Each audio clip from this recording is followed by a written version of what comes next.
So guys, hello guys. So ngayon ang vlog natin is magpapakumsa tayo ng sasakyan. So kasi Lunes ngayon, panggabi ako ngayon. So ito yung time na magpa-check lang ng sasakyan. So kailangan pala dito sa Korea, papacheck ng sasakyan kung kaya pang tumagal. So alright, pupunta na lang natin para malaman natin kung paano guys. Okay. So di ko na binidyo pala yung pagpasok namin dyan, yung paano ako nagbayad kasi bawal mag-camera dyan. Nasita na nga ako dyan pero nakapag-video pa rin tayo. So dyan pala rin nila inaayos yung mga sasakyan na nabangga, ganun. Lahat ng mga kasi insurance company yan. So dyan pala yung kumsa nila guys, no?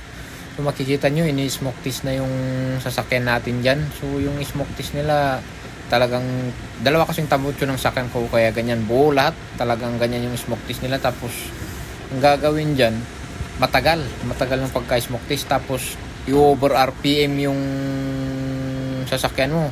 Makikita nyo dyan, umabot na ng 5,000 RPM yung sasakyan ko. Tapos yung takbo niya, ang lakas, ang bilis yung takbo niya dun guys.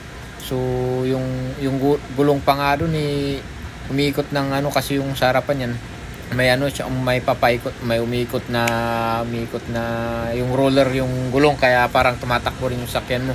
Kaya susubukan nila doon kung gaano kalakas yung sasakyan mo. So doon nila ititis hanggang sa lumabas yung sakit ng sasakyan, yung ganun nila yung ginagawa nila. Pero at least pumasa yung sasakyan natin, walang problema, kaya nakuha natin guys.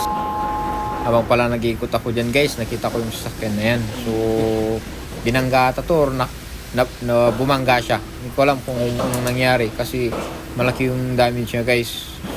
Sobra yung damage ng sasakyan. Halos hindi mo naman nagka-UP sa likod. Tapos yung sa harapan niyan, lumabas na yung makina, yung kaluluwa ng sasakyan. So yan, durog na rin pati yung transmission. Talagang malakas yung pagkakasalpok nito. So sobra kasi wala nang pag-asa kung paano nila yan sa insurance, kung papalitan ba yan, wala akong idea guys. So yung sasakyan naman natin guys, yung kumsa nun, yung pagkakacheck ng sasakyan, ayos naman, walang problema. Pumasa naman siya. So for every 2 years pala yung pagpapacheck ng sasakyan dyan. Kung pumapasok, at least magagamit pa siya, bibigyan pa siya ulit ng another 2 years para tumakbo, right? Para magamit mo pa guys.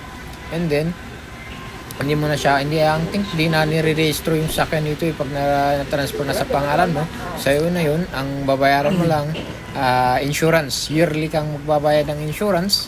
Tapos yung every 2 years na pagpapakumsa ng sasakyan.